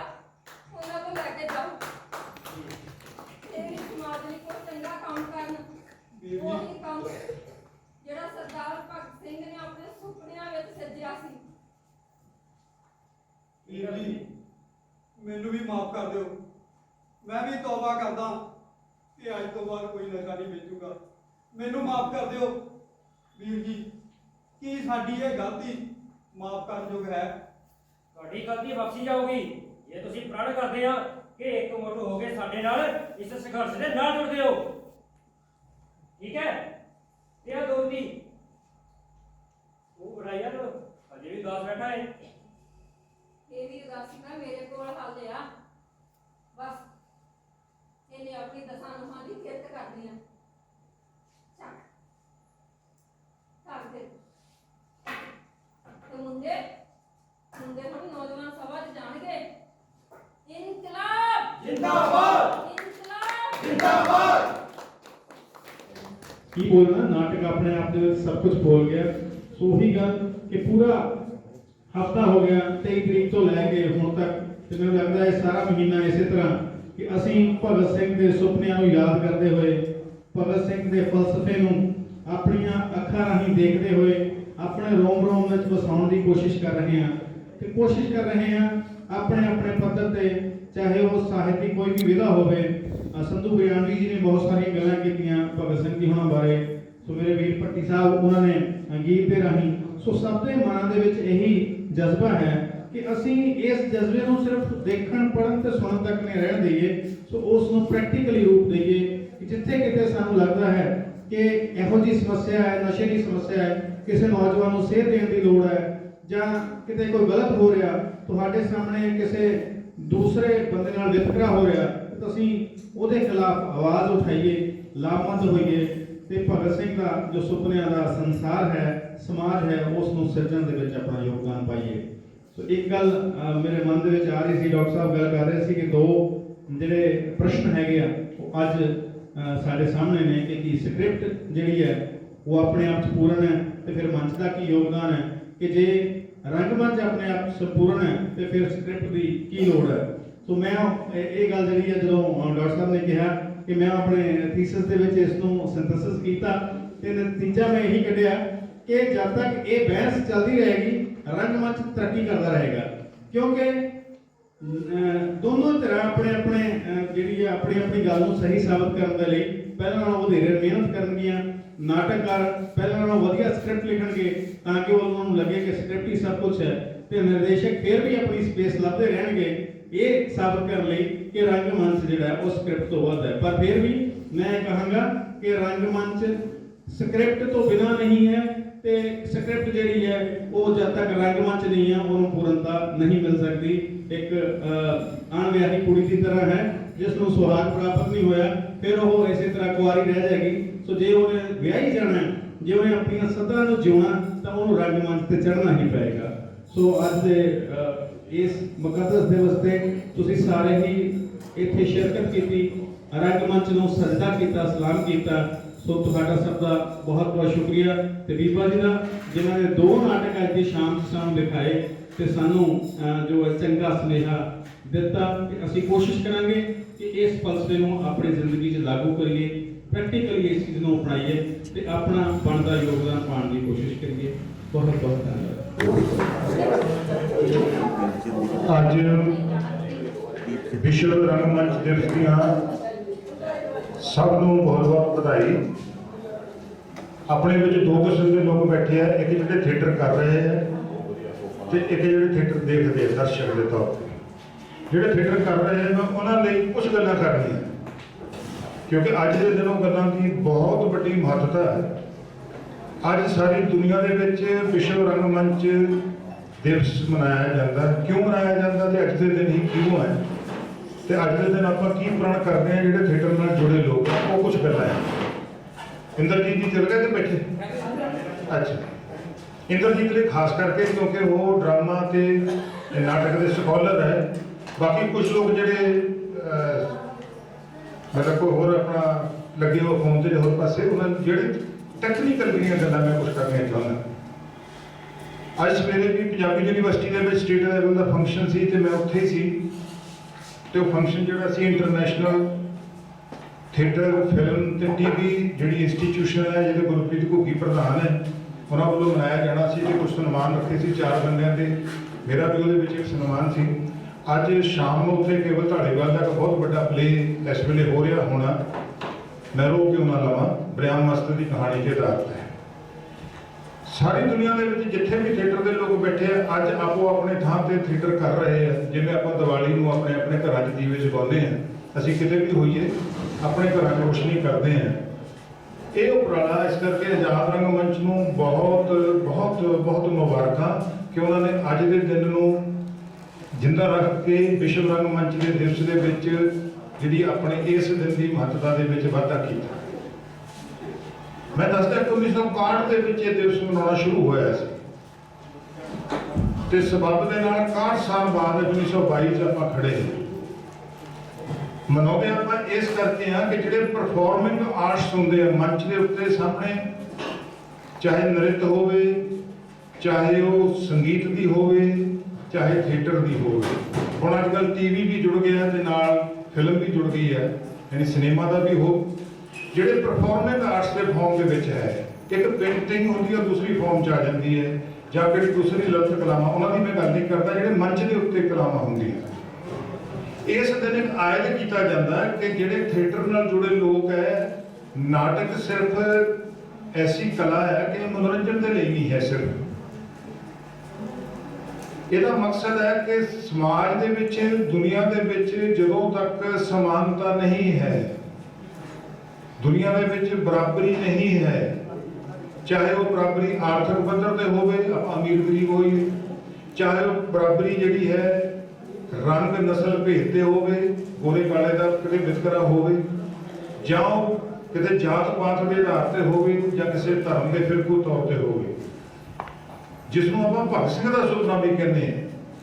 ਜਦੋਂ ਤੱਕ ਸਮਾਜ ਦੇ ਵਿੱਚ ਇਹ ਚੀਜ਼ਾਂ ਦਾ ਜਿਹੜਾ ਹੈਗਾ ਵਿਤਕਰਾ ਰਹਿੰਦਾ ਹੈ, ਉਨੀ ਦੇਰ ਤੱਕ ਜਿਹੜੇ ਥੀਏਟਰ ਨਾਲ ਜੁੜੇ ਜਿਹੜੇ ਲੋਕ ਹੈ ਉਹ ਪ੍ਰਣ ਕਰਦੇ ਹੈ ਕਿ ਅਸੀਂ ਥੀਏਟਰ ਦੇ ਮਾਧਿਅਮ ਦੇ ਨਾਲ, ਰੰਗਮੰਚੀ ਕਲਾ ਦੇ ਮਾਧਿਅਮ ਦੇ ਨਾਲ ਇਸ ਸਮਾਜ ਨੂੰ ਜਾਗਰੂਕ ਕਰਨ ਦੇ ਲਈ, ਚੇਤਨ ਕਰਨ ਦੇ ਲਈ ਵਚਨਬੱਧ ਹੈ। ਸੋ ਇਸ ਕਰਕੇ ਨਾਟਕ ਦੇ ਵਿੱਚ ਆਉਣਾ ਕਿ ਮੈਂ ਅਭਿਨੇਤਾ ਬਣ ਜਾਵਾਂ ਜਾਂ ਮੈਂ ਥੀਏਟਰ ਦਾ ਕੋਈ ਐਕਟਰ ਬਣ ਜਾਵਾਂ, ਕੋਈ ਸ਼ੌਕ ਪੂਰਾ ਕਰਨ ਦੇ ਲਈ ਨਹੀਂ ਹੈ। ਇਹ ਮੰਚ, ਇਸ ਮੰਚ ਤੇ ਖੜਨ ਵਾਲੇ ਲਈ ਇੱਕ ਵੱਡੀ ਜ਼ਿੰਮੇਵਾਰੀ ਦਿੰਦਾ ਹੈ। ਉਹ ਵੱਡੀ ਜ਼ਿੰਮੇਵਾਰੀ ਇਹੀ ਹੈ ਕਿ ਲੋਕ ਤੁਹਾਨੂੰ ਦੇਖਣ ਆਉਂਦੇ ਹੈ, ਲੋਕ ਤੁਹਾਨੂੰ ਸੁਣਨ ਆਉਂਦੇ ਹੈ। ਜਿਹੜੇ ਪਾਤਰ ਹੁੰਦੇ ਆ ਆਮ ਲੋਕਾਂ ਵਿੱਚੋਂ ਨਿਕਲ ਕੇ ਕਿਤਾਬਾਂ ਰਾਹੀਂ ਇਸ ਮੰਚ ਤੇ ਪਹੁੰਚਦੇ ਹੈ, ਤੇ ਜਿਹੜੇ ਦਰਸ਼ਕ ਹੈ ਜਦੋਂ ਉਹਨਾਂ ਪਾਤਰਾਂ ਨੂੰ ਦੇਖਦੇ ਆ, ਉਹਨਾਂ ਨਾਇਕਾਂ ਨੂੰ ਦੇਖਦੇ ਆ, ਉਹ ਆਪ ਨਾਇਕ ਬਣ ਜਾਂਦੇ ਆ। ਇਹ ਰੰਗਮੰਚ ਦੀ ਤਾਕਤ ਹੁੰਦੀ ਹੈ। ਫਿਰ ਰੰਗਮੰਚ ਤੇ ਜਦੋਂ ਕੋਈ ਹੱਸਦਾ ਤਾਂ ਆਪਾਂ ਹੱਸਦੇ ਆ ਨਾਲ, ਜੋ ਰੰਗਮੰਚ ਤੇ ਕੋਈ ਰੋਂਦਾ ਆਪਾਂ ਰੋਂਦੇ ਹਾਂ। ਰੰਗਮੰਚ ਦੀ ਤਾਕਤ ਹੈ। ਜਦੋਂ ਰੰਗਮੰਚ ਦਾ ਨਾਇਕ ਕਿਸੇ ਸੰਘਰਸ਼ ਦੇ ਵਿੱਚ ਪੈਂਦਾ, ਕਿਸੇ ਸਮੱਸਿਆ ਨੂੰ ਹੱਲ ਕਰਦਾ, ਉਹ ਸਮੱਸਿਆ ਸਾਡੇ ਸਮਾਜ ਦੀ ਸਮੱਸਿਆ ਹੁੰਦੀ ਹੈ, ਤੇ ਉਹ ਦਰਸ਼ਕ ਜਿਹੜਾ ਫਿਰ ਨਾਇਕ ਬਣ ਕੇ ਘਰ ਨੂੰ ਜਾਂਦਾ, ਉਹਨੂੰ ਲੱਗਦਾ ਕਿ ਇਸ ਸਮਾਜ ਨੂੰ ਬਦਲਣ ਵਿੱਚ ਮੇਰਾ ਵੱਡਾ ਰੋਲ ਹੈ। ਉਹ ਰੋਲ ਜਿਹੜਾ ਤਦ ਸ਼ੁਰੂ ਹੁੰਦਾ ਕਿ ਜਦੋਂ ਅਸੀਂ ਇਸ ਮੰਚ ਤੋਂ ਉਹ ਸੁਨੇਹਾ ਲੈ ਕੇ ਆਉਂਦੇ ਹਾਂ। ਜਦੋਂ ਹੁਣੇ ਇੱਕ ਬਹੁਤ ਵੱਡਾ ਇੱਕ ਸੁਨੇਹਾ ਦਵਿੰਦਰ ਦਮਨ ਜੀ ਦਾ ਪਲੇ ਜਿਹੜਾ ਹੈ ਛਿਪਣ ਤੋਂ ਪਹਿਲਾਂ ਆਪਾਂ ਦੇਖਿਆ ਵੀ ਇੱਕ ਬੋਗਾ ਜਿਹਨੂੰ ਉਸ ਵੇਲੇ ਜਾਂ ਅੱਜ ਦੇ ਦਿਨ ਦੇ ਵਿੱਚ ਵੀ ਅਸੀਂ ਕਹੀਏ ਸਮਾਜ ਦੇ ਵਿੱਚ ਸਭ ਤੋਂ ਅਖੌਤੀ ਤੌਰ ਤੇ ਛੋਟੀ ਸਮਝੀ ਜਾਣ ਵਾਲੀ ਜਾਤ ਨਾਲ ਸੰਬੰਧਿਤ ਹੈ। ਉਹ ਭੰਗੀ ਜਿਹੜਾ ਸਫਾਈ ਕਰਦਾ, ਤੇ ਭਗਤ ਸਿੰਘ ਵੱਲੋਂ ਉਸ ਨੂੰ ਬੇਬੇ ਕਹਿਣਾ, ਮਾਂ ਕਹਿਣਾ, ਵੀ ਇੱਕ ਮਾਂ ਜਿਹਨੇ ਬਚਪਨ ਦੇ ਵਿੱਚ ਗੰਦ ਸਾਫ਼ ਕੀਤਾ, ਤੇ ਇੱਕ ਬੋਗਾ ਜਿਹੜਾ ਇਸ ਵੇਲੇ ਗੰਦ ਸਾਫ਼ ਕਰ ਰਿਹਾ। ਇਹ ਭਗਤ ਸਿੰਘ ਦਾ ਸਿਰਫ ਲਿਖ ਕੇ ਸੁਨੇਹਾ ਨਹੀਂ ਹੈ, ਉਸਨੇ ਕਰਕੇ ਸੁਨੇਹਾ ਦਿੱਤਾ। ਇਹੀ ਸੁਨੇਹਾ ਮੰਚ ਸਾਨੂੰ ਦਿੰਦਾ ਕਿ ਸਾਡਾ ਸਮਾਜ ਅੱਜ ਵੀ ਜਾਤ ਪਾਤ ਦੇ ਵਿਤਕਰੇ 'ਚ ਵੰਡਿਆ ਹੋਇਆ ਹੈ। ਸਾਡੇ ਸਮਾਜ ਦੇ ਵਿੱਚ ਜਾਤੀਗਤ ਉੱਚ ਨੀਚ ਅੱਜ ਵੀ ਕਾਇਮ ਹੈ। ਅੱਜ ਵੀ ਛੂਆ-ਛਾਤ, ਭਿੰਨ ਭੇਦ ਹੈ, ਡਿਗਰੀ ਦਾ ਫਰਕ ਹੋ ਸਕਦਾ। ਜਦੋਂ ਤੱਕ ਸਮਾਜ ਦੇ ਵਿੱਚ ਇਸ ਚੀਜ਼ ਦੀ ਸਮਾਨਤਾ ਨਹੀਂ ਹੁੰਦੀ, ਉਦੋਂ ਤੱਕ ਭਗਤ ਸਿੰਘ ਦਾ ਸੁਪਨਾ ਪੂਰਾ ਨਹੀਂ ਹੁੰਦਾ। ਅਸੀਂ ਭਗਤ ਸਿੰਘ ਦੇ ਨਾਟਕ ਦੇਖ ਕੇ, ਭਗਤ ਸਿੰਘ ਦੀਆਂ ਲਿਖਤਾਂ ਨੂੰ ਪੜ੍ਹ ਕੇ ਇੱਕ ਤਸੱਲੀ ਤੇ ਲੈ ਸਕਦੇ ਹਾਂ ਕਿ ਅਸੀਂ ਦੇਖ ਕੇ ਆਏ ਹਾਂ, ਵਧੀਆ ਲੱਗਾ, ਤਾੜੀਆਂ ਵੀ ਮਾਰ ਦਿੱਤੀਆਂ। ਪਰ ਜੇ ਕਿਤੇ ਸੁਨੇਹੇ ਨੂੰ ਅਪਣਾ ਲਈਏ ਤਾਂ ਫਿਰ ਭਗਤ ਸਿੰਘ ਨੇ ਜਿਹੜਾ ਸੁਨੇਹਾ ਦਿੱਤਾ ਸੀ, ਉਸ ਸੁਨੇਹੇ ਨੂੰ ਨਾਟਕਕਾਰਾਂ ਨੇ ਆਪਣੇ ਨਾਟਕ ਦੇ ਵਿੱਚ ਲੈਣਾ ਤੇ ਉਸੇ ਨੂੰ ਅਦਾਕਾਰਾਂ ਨੇ ਮੰਚ ਦੇ ਸਾਡੇ ਸਾਹਮਣੇ ਪੇਸ਼ ਕੀਤਾ। ਇਹ ਤਦ ਸਫਲ ਹੋ ਸਕਦਾ ਕਿ ਜੇ ਦਰਸ਼ਕ ਜਿਹੜੇ ਹਨ ਉਹ ਤੇ ਉਹਦਾ ਪ੍ਰਭਾਵ ਲੈਂਦੇ ਹੋਣ। ਇੰਦਰਜੀਤ ਦੀ ਜਿਹੜੀ ਗੱਲ ਮੈਂ ਤੁਹਾਡੇ ਲਈ ਕਰਨੀ ਹੈ, ਇਹ ਜਿਹੜਾ ਸੁਨੇਹਾ ਦਿੱਤਾ ਇਸ ਸਾਲ ਦਾ, ਇਹਨੂੰ ਡਾਕਟਰ ਪੀਟਰ ਸੈਲਰ ਨੇ ਸੁਨੇਹਾ ਦਿੱਤਾ। ਇੱਕ ਸੰਸਥਾ ਹੈ ਸਾਡੀ ਦੁਨੀਆ ਦੇ ਵਿੱਚ, ਇੰਟਰਨੈਸ਼ਨਲ ਥੀਏਟਰ ਐਸੋਸੀਏਸ਼ਨ ਉਹਦਾ ਨਾਮ ਹੈ, ITA। ਉਹਦੇ ਵੱਲੋਂ ਇੱਕ ਸੁਨੇਹਾ ਜਾਰੀ ਕੀਤਾ ਜਾਂਦਾ ਲਿਖਤੀ ਰੂਪ ਦੇ ਵਿੱਚ। ਉਹ ਸੁਨੇਹਾ ਸਾਰੇ ਥੀਏਟਰ ਦੇ ਵਿੱਚ ਜਿੱਥੇ ਅੱਜ ਦੇ ਦਿਨ ਕਿਤੇ ਨਾਟਕ ਖੇਡੇ ਜਾ ਰਹੇ ਉੱਥੇ ਪੜ੍ਹ ਕੇ ਸੁਣਾਇਆ ਜਾਂਦਾ। ਉਹਦੇ ਸਾਰ ਰੂਪ ਦੇ ਵਿੱਚ ਜਿਹੜੀ ਆਪਾਂ ਗੱਲ ਕਰਦੇ ਹਾਂ, ਅੱਜ ਦੋ ਬਿੰਦੂਆਂ ਤੇ ਗੱਲ ਕੀਤੀ ਜਾਂਦੀ ਹੈ। ਨਾਟਕ ਤੇ ਥੀਏਟਰ ਨਾਲ ਜੁੜੇ ਬੰਦੇ ਦੋ ਗੱਲਾਂ, ਕੋਈ ਨਾਟਕ ਦੀ ਇੱਕ ਰੇਖਾ ਹੁੰਦੀ ਹੈ, ਕੋਈ ਨਾਟਕ ਦੀ ਇੱਕ ਜਿਹਨੂੰ ਲਾਈਨ ਕਹਿੰਦੇ ਆ, ਇੱਕ ਲਾਈਨ ਹੁੰਦੀ ਹੈ। ਬਿਨਾਂ ਲਾਈਨ ਤੋਂ ਨਾਟਕ ਨਹੀਂ ਹੈ। ਇੱਥੇ ਮੰਚ ਦੇ ਉੱਤੇ ਦੋ ਤਿੰਨ ਖੜੇ ਰੱਖੇ ਸੀ, ਉੱਚਾ ਕੁੱਦੋਂ ਉੱਚਾ ਕੁੱਦੋਂ। ਇਸ ਚੀਜ਼ ਦੇ ਵੱਡੇ ਨਾਟਕੀ ਅਰਥ ਹੁੰਦੇ ਆ ਅੰਦਰ ਜੀ। ਆਪਾਂ ਕਿਸੇ ਐਕਟਰ ਨੂੰ ਉੱਚਾ ਕਰਨਾ, ਵੱਡਾ ਕਰਨਾ, ਤਾਂ ਉਹਨੂੰ ਅਸੀਂ ਹਾਈਟ ਬਣਾਉਂਦੇ ਆ, ਉਹਦੀ ਵਰਟੀਕਲ ਹਾਈਟ ਜਿਹੜੀ ਹੈ ਨਾਟਕ ਨੂੰ ਵੱਧ ਕੇ ਆਉਂਦੀ ਹੈ। ਸੋ ਜਿਹੜੇ ਅੱਜ ਦੋ ਪ੍ਰਸ਼ਨ ਹੈ, ਹੁਣ ਮੈਂ ਉਹਨਾਂ ਤੇ ਗੱਲ ਆਵਾਂ। ਹਨੇਰੇ 'ਚ ਮੈਂ ਜਿਹੜੀਆਂ ਗੱਲਾਂ ਕਰਦੀਆਂ, ਜਿੱਥੇ ਮੈਂ ਵੀ ਖੜਾ ਮੇਰੇ ਕੋਲ ਵੀ ਉਹਦਾ ਕੋਈ ਜਵਾਬ ਨਹੀਂ। ਦੁਨੀਆ ਦੇ ਕਿਸੇ ਵੀ ਬੰਦੇ ਕੋਲ ਉਹਦਾ ਕੋਈ ਜਵਾਬ ਨਹੀਂ। ਆਪਾਂ ਰਲ ਕੇ ਉਹਦਾ ਜਵਾਬ ਲੱਭਣਾ। ਪਹਿਲਾ ਸਵਾਲ ਇਹ, ਸ਼ੇਕਸਪੀਅਰ ਦੇ ਜੇ ਕਦੀ ਕਿਸੇ ਨੇ ਨਾਟਕ ਪੜ੍ਹੇ ਹੋਣੇ, ਇੰਗਲਿਸ਼ ਕੀਤੀ ਹੋਵੇ, ਰੇਨੂ ਦੀ ਸ਼ਾਇਦ ਕੀਤੀ ਹੈ, ਉਹਨੇ ਬਹੁਤ ਕਾਮੇਡੀਜ਼ ਲਿਖੀਆਂ, ਟ੍ਰੈਜਡੀਜ਼ ਲਿਖੀਆਂ, ਡਾਰਕ ਟ੍ਰੈਜਡੀਜ਼, ਮੈਲੋਡਰਾਮਾਜ਼ ਲਿਖੇ ਹੈ। ਉਹਨਾਂ ਵਿੱਚੋਂ 4-5 ਬੜੇ ਫੇਮਸ ਉਹਨਾਂ ਦੇ ਨਾਟਕ ਹੈ। ਮੈਕਬੈਥ ਦਾ ਨਾਮ ਸੁਣਿਆ ਹੋਊਗਾ, ਕਿੰਗ ਲੀਅਰ ਦਾ ਨਾਮ ਸੁਣਿਆ ਹੋਊਗਾ। ਜਿਹੜੇ ਇਹ ਨਾਟਕ ਜਿਹੜੇ ਹੈਗੇ, ਇਹਨਾਂ ਵਿੱਚ ਅੱਜ ਤੱਕ ਕਿੰਨੇ ਸਾਲ ਹੋ ਗਏ ਖੇਡਦਿਆਂ ਨੂੰ, ਇੱਕ ਲਫ਼ਜ਼ ਦਾ ਵੀ ਕੋਈ ਡਾਇਰੈਕਟਰ ਹੌਸਲਾ ਨਹੀਂ ਕਰ ਸਕਦਾ ਇੱਕ ਲਫ਼ਜ਼ ਵੀ ਚੇਂਜ ਕਰ ਦੇ। ਉਹ ਉਸ ਡਾਇਰੈਕਟਰ ਦੀ ਤੋਹੀਨ ਹੈ, ਮਤਲਬ ਉਸ ਜਿਹੜਾ ਸ਼ੇਕਸਪੀਅਰ ਦੀ ਤੋਹੀਨ ਹੈ। ਡਾਇਰੈਕਟਰ ਨੂੰ ਇਹ ਲੱਗੇ ਕਿ ਇਹਦੇ ਵਿੱਚ ਗੁੰਜਾਇਸ਼ ਹੈ ਕਿ ਮੈਂ ਇਸ ਲਫ਼ਜ਼ ਨੂੰ ਚੇਂਜ ਕਰਾਂ, ਕਿਉਂਕਿ ਉਹ ਵੱਡੇ ਕਿਸੇ ਨਾਟਕਕਾਰ ਦਾ ਲਿਖਿਆ ਹੈ। ਜੋ ਕੁਝ ਹੋ ਸਕਦਾ ਸੀ ਮੈਕਸਿਮਮ ਉਹਨੇ ਕਰ ਦਿੱਤਾ, ਉਹਨੂੰ ਚੇਂਜ ਨਹੀਂ ਕੀਤਾ ਜਾ। ਜੇ ਨਾਟਕ ਦੀ ਸਕ੍ਰਿਪਟ ਮੁਕੰਮਲ ਹੈ ਤਾਂ ਫਿਰ ਮੰਚ ਤੇ ਆ ਕੇ ਅਭਿਨੇਤਾ ਤੇ ਨਿਰਦੇਸ਼ਕ ਉਹਦੇ ਲਈ ਸਪੇਸ ਕੀ ਹੈ? ਇਹ ਪ੍ਰਸ਼ਨ ਹੈ ਪਹਿਲਾ। ਕੀ ਨਾਟਕ ਦੀ ਸਕ੍ਰਿਪਟ ਮੁਕੰਮਲ ਹੁੰਦੀ ਹੈ ਇੱਕ ਹਿੱਸਾ ਕਿ ਨਹੀਂ ਹੁੰਦੀ, ਕਿਉਂਕਿ ਉਹ ਤੋਂ ਬਾਅਦ ਮੰਚ ਤੇ ਆਉਣਾ ਹੁੰਦਾ, ਉਹਨੇ ਮੰਚ ਦੇ ਵਿੱਚ ਬਹੁਤ ਚੀਜ਼ਾਂ ਨੇ ਜੋੜਨਾ ਹੁੰਦਾ, ਇਹਦੇ ਵਿੱਚ ਬਹੁਤ ਸਾਰੀਆਂ ਚੀਜ਼ਾਂ ਨੇ ਐਡ ਹੋਣਾ ਹੁੰਦਾ। ਜੇ ਉਹਨਾਂ ਚੀਜ਼ਾਂ ਨੇ ਐਡ ਹੋਣਾ ਹੁੰਦਾ ਤਾਂ ਨਾਟਕ ਦੀ ਸਕ੍ਰਿਪਟ ਮੁਕੰਮਲ ਨਹੀਂ ਹੈ, ਉਹਦੀ ਸੰਪੂਰਨਤਾ ਮੰਚ ਤੇ ਹੋਣੀ ਆ ਕੇ। ਦੂਜਾ ਮਤ ਇਹ ਆ ਕਿ ਜਿਹੜੇ ਦੁਨੀਆ ਦੇ ਵੱਡੇ ਨਾਟਕਕਾਰ ਹੋਏ, ਗਰੀਸ਼ ਕਰਨਾਲ ਦਾ ਕਦੇ ਤੁਗਲਕ ਪਲੇ ਦੇਖਿਆ ਹੋਊਗਾ ਤੁਸੀਂ, ਤੇ ਉਹਦੇ ਵਿੱਚ ਤੁਸੀਂ ਇਹਦਾ ਕੋਈ ਲੀਕ ਨਹੀਂ ਕਰ ਸਕਦੇ ਵੀ ਤਾਂ ਕੋਈ ਕਮੀ ਹੈ, ਇਹਨੂੰ ਚੇਂਜ ਕਰ ਦਿਓ, ਕਿਉਂਕਿ ਉਹਨਾਂ ਨੇ ਸਾਰਾ ਕੁਝ ਵਿਉਂਤਿਆ ਹੈ, ਪਹਿਲੇ ਵਿਉਂਤਿਆ ਹੈ। ਜੇਕਰ ਉਹ ਮੁਕੰਮਲ ਹੈ ਤੇ ਫਿਰ ਰੰਗਮੰਚ ਦਾ ਕੋਈ ਰੋਲ ਨਹੀਂ ਰਿਹਾ। ਅੱਜ ਸਾਰੀ ਦੁਨੀਆ ਵਿੱਚ ਇਹਨਾਂ ਦੋ ਮੁੱਦਿਆਂ ਤੇ ਬਹਿਸ ਹੋ ਰਹੀ ਹੈ ਕਿ ਜੇ ਸਕ੍ਰਿਪਟ ਮੁਕੰਮਲ ਹੈ ਤਾਂ ਰੰਗਮੰਚ ਦਾ ਕੀ ਰੋਲ ਹੈ, ਜੇ ਰੰਗਮੰਚ ਨਾਟਕ ਦੀ ਸੰਪੂਰਨਤਾ ਤੇ ਫਿਰ ਸਕ੍ਰਿਪਟ ਜਿਹੜੀ ਹੈ ਕੀ ਅਸੀਂ ਅਧੂਰੀ ਚੀਜ਼ ਨਾਲ ਖੇਡ ਰਹੇ ਹਾਂ। ਸਾਰੀ ਦੁਨੀਆ ਅਧੂਰੇ ਨਾਟਕਾਂ ਦੇ ਨਾਲ ਹੀ ਖੇਡ ਰਹੀ ਹੈ। ਇਹ ਦੋ ਪ੍ਰਸ਼ਨ ਹੈ, ਇਹਨਾਂ ਦੋ ਪ੍ਰਸ਼ਨਾਂ ਦੇ ਅਜੇ ਤੱਕ ਉੱਤਰ ਕਿਸੇ ਨੂੰ ਨਹੀਂ ਮਿਲੇ ਹੈਗੇ। ਆਪਾਂ ਇਸ ਨੂੰ ਲੱਭਣ ਦਾ ਯਤਨ ਕਰ ਰਹੇ, ਲੱਭਣੇ ਨਹੀਂ ਹੈ, ਪਰ ਕਿਉਂਕਿ ਇਹ ਇੱਕ ਐਸੀ ਵਿਧਾ ਹੈ, ਨਾਟਕ ਹੀ ਇੱਕ ਐਸੀ ਵਿਧਾ ਹੈ ਜਿਹਦੀ ਸੰਪੂਰਨਤਾ ਮੰਚ ਤੇ ਆ ਕੇ ਹੁੰਦੀ। ਕਵਿਤਾ ਲਿਖੀ ਹੈ, ਸੰਧੂ ਸਾਹਿਬ ਨੇ ਲਿਖੀ ਹੈ, ਤੁਹਾਡੇ ਸਾਹਮਣੇ ਸੁਣਾਤੀ, ਅਸੀਂ ਅੱਖਾਂ ਬੰਦ ਕਰਕੇ ਕੰਨਾਂ ਨਾਲ ਸੁਣ ਲਈ। ਜਿਹੜੀ ਇਹਨਾਂ ਨੇ ਕਲਪਨਾ ਕੀਤੀ ਸੀ ਅਸੀਂ ਸੁਣ ਕੇ ਆਪਣੇ ਮਨ ਚੋਂ ਕਲਪਨਾ ਕਰ ਲਈ, ਉਹ ਤਸਵੀਰ ਸਾਡੇ ਮਨ ਤੇ ਉਤਰੇ। ਇੱਥੇ ਤਾਂ ਘਟਨਾਵਾਂ ਸਾਹਮਣੇ ਕੱਢਣੀਆਂ, ਮਨ 'ਚ ਨਹੀਂ ਕੱਢਣੀਆਂ, ਮੰਚ ਦੇ ਉੱਤੇ ਕੱਢਣੀਆਂ ਜਿਹੜੀਆਂ ਘਟਨਾਵਾਂ ਹੈ। ਸੋ ਇਸ ਲਈ ਮੰਚ ਦੀ ਜਿਹੜੀ ਵਿਧਾ ਹੈ ਸਾਡੀ ਬਿਲਕੁਲ ਅਲੱਗ ਹੈ। ਸਾਡਾ ਥੀਏਟਰ ਜਿਹੜਾ ਹੈ ਦੇਖਣ ਵਾਲਾ ਬਣਾਉਣਾ, ਜੇ ਰਣਜੀਤ ਗਾਉਣੋਂ ਮੇਰੀ ਆਵਾਜ਼ ਸੁਣਦਾ ਸੁਣਨ ਵਾਲਾ ਨਹੀਂ ਬਣਾਉਣਾ, ਦੇਖਣ ਵਾਲਾ ਬਣਾਉਣਾ। ਇਸ ਕਰਕੇ ਜਿਹੜਾ ਵੋਕਲ ਹਿੱਸਾ ਹੈ, ਬੋਲਣ ਵਾਲਾ ਹਿੱਸਾ ਹੈ, ਉਹਦਾ ਇੱਕ ਅਰਥ ਸੰਚਾਰ ਦਿੰਦਾ ਹੈ, ਭਾਸ਼ਾਈ ਸੰਚਾਰ ਜਿਹਨੂੰ ਕਹਿੰਦੇ ਭਾਸ਼ਾ ਦਾ ਸੰਚਾਰ ਹੈ। ਪਰ ਉਸ ਤੋਂ ਬਿਨਾਂ ਥੀਏਟਰ ਦਾ ਆਪਣਾ ਇੱਕ ਸੰਚਾਰ ਹੁੰਦਾ, ਥੀਏਟਰ ਦੀ ਆਪਣੀ ਇੱਕ ਲੈਂਗੁਏਜ ਹੁੰਦੀ ਹੈ। ਉਸ ਲੈਂਗੁਏਜ ਤੇ ਜਿੰਨਾ ਜ਼ਿਆਦਾ ਵਰਕ ਕਰਾਂਗੇ ਉਨਾ ਸਾਡਾ ਥੀਏਟਰ ਉન્નਤ ਹੋਊਗਾ, ਉਨਾ ਸਾਡਾ ਥੀਏਟਰ ਜ਼ਿਆਦਾ ਅਮੀਰ ਹੁੰਦਾ ਜਾਊਗਾ। ਅਸੀਂ ਮੂਕ ਨਾਟਕ ਕਰਦੇ ਹਾਂ ਜਿਹਦੇ ਵਿੱਚ ਕੋਈ ਸ਼ਬਦ ਨਹੀਂ ਹੁੰਦਾ, ਕੋਈ ਡਾਇਲੌਗ ਨਹੀਂ ਹੁੰਦਾ, ਪਰ ਫਿਰ ਵੀ ਉਹਦੀ ਸਮਝ ਆਉਂਦੀ ਹੈ, ਕਿਉਂਕਿ ਉਹਦੇ ਵਿੱਚ ਉਹ ਸਾਰਾ ਕੁਝ ਥੀਏਟਰ ਦੀ ਲੈਂਗੁਏਜ ਚੱਲਦੀ ਹੈ। ਜੇ ਮੈਂ ਉਦਾਹਰਨ ਲਈ ਗੱਲ ਕਹਾਂ ਕਿ ਜੇ ਸਪੋਜ਼ ਅਸੀਂ ਕਿਸੇ ਲੜਕੀ ਨੂੰ, ਨਵੀਂ ਵਿਆਹੀ ਲੜਕੀ ਵਾਲੇ ਕੱਪੜੇ ਪਾ ਕੇ, ਲਾਲ ਰੰਗ ਦਾ ਸੁਪਰ ਪਾ ਕੇ ਮੰਚ ਤੋਂ ਐਂਟਰੀ ਐਗਜ਼ਿਸਟ ਕਰਾ ਦਿੰਦੇ ਆ, ਤਾਂ ਦਰਸ਼ਕ ਸਮਝਦੇ ਕਿ ਕੁੜੀ ਜਿਹੜੀ ਹੈ ਨਵੀਂ ਵਿਆਹੀ ਹੈ, ਚੂੜਾ ਪਿਆ ਹੈ, ਨਵੀਂ ਵਿਆਹੀ। ਕਿਹਾ ਨਹੀਂ ਉਹਨੇ ਕਿ ਮੈਂ ਨਵੀਂ ਵਿਆਹੀ ਹਾਂ, ਕਿਸੇ ਨੇ ਬੋਲਿਆ ਨਹੀਂ ਹੈ, ਪਰ ਅਰਥ ਸਮਝ ਆ ਗਿਆ। ਇਹ ਨੌਨ ਵਰਬਲ ਥੀਏਟਰ ਹੈ। ਚਿੱਟੀ ਚੁੰਨੀ ਲੈ ਕੇ ਚਲ ਗਈ, ਪਤਾ ਲੱਗਿਆ ਕਿ ਵਿਧਵਾ ਹੋ ਸਕਦੀ, ਨੌਨ ਵਰਬਲ ਥੀਏਟਰ। ਕਾਰਜ ਦੀ ਜਿਹੜੀ ਮੈਂ ਗੱਲ ਕਰਦਾ, ਜੇ ਕਦੀ ਲੋਹਾਕੁੱਟ ਨਾਟਕ ਤੇ ਬੀਬਾ ਜੀ ਬੈਠੇ, ਅਸੀਂ ਬੜੇ ਸਾਲ ਕੀਤਾ ਜਦੋਂ ਅਸੀਂ ਕਦੀ ਜਵਾਨ ਹੁੰਦੇ ਸੀ, ਉਹਦੇ ਵਿੱਚ ਕਈ ਸੀਨ ਐਸੇ ਹੁੰਦੇ ਆ, ਭੱਠੀ ਮਗ ਰਹੀ ਹੈ ਮੰਚ ਦੇ ਉੱਤੇ, ਭੱਠੀ ਮਗ ਰਹੀ ਹੈ, ਕਦੀ ਭੱਠੀ ਸੌ ਜਾਂਦੀ ਹੈ, ਕਦੀ ਭੱਠੀ ਦੇ ਵਿੱਚੋਂ ਇਹ ਬੀਬਾ ਜੀ ਰਾਖ ਫਰੋਲਦੇ। ਉਹ ਭੱਠੀ ਦਾ ਮਤਲਬ ਨਹੀਂ ਹੈ, ਭੱਠੀ ਦਾ ਇੱਕ ਸਿੰਬਲ ਹੈ, ਮੈਟਾਫਰ ਜਿਹਨੂੰ ਕਹਿੰਦੇ ਮੈਟਾਫਰ ਹੈ। ਉਹਦੇ ਜਜ਼ਬੇ, ਸੰਤੀ ਦੇ ਜਜ਼ਬੇ ਕਦੀ ਲਟ ਕਰਕੇ ਬਲਦੇ, ਕਦੀ ਸੰਤੀ ਦੇ ਜਜ਼ਬੇ ਸੌ ਜਾਂਦੇ ਆ, ਕਦੀ ਕੋਈ ਆ ਕੇ ਉਹਨੂੰ ਕਹਿੰਦਾ ਕਿ ਆਪਣੇ ਅਤੀਤ ਨੂੰ ਥੋੜਾ ਜਿਹਾ ਫਰੋਲ ਕੇ ਦੇਖ, ਸ਼ਾਇਦ ਕੋਈ ਕਦਾ ਗਿਆਰਾ ਇਹਦੇ ਵਿੱਚ ਪਿਆਈ ਹੋਵੇ। ਬੋਲਦੇ ਕੁਝ ਹੋਰ ਹੈ, ਅਰਥ ਕੋਈ ਹੋਰ ਹੈ। ਜਿੰਨਾ ਕਿਸੇ ਨਾਟਕ ਦੇ ਵਿੱਚ ਇਹ ਚੀਜ਼ਾਂ ਆ ਜਾਊਗੀਆਂ, ਉਨਾ ਸਾਡਾ ਨਾਟਕ ਵਧੀਆ ਹੋਵੇਗਾ।